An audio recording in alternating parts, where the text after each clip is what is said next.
আসসালামু আলাইকুম। হ্যালো পেরিক জনগণ, কেমন আছেন সবাই? ছোটবেলা থেকেই আমার ফ্যামিলির থেকে শিক্ষা দেওয়া হয়েছে নারীদেরকে কখনো কষ্ট দেওয়া যাবে না এবং অপমানও করা যাবে না।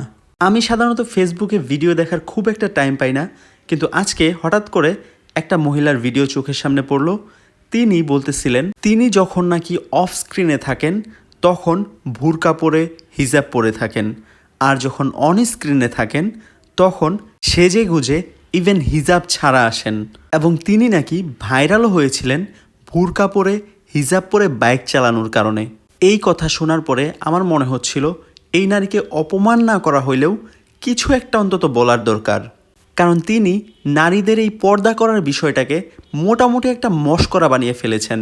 যাই হোক, ওই নারীর যদি মস্তিষ্কে কোনো সমস্যা থাকে আল্লাহ তার মাথা ঠিক করে দিক আর তাকে হেদায়েত দান করুক।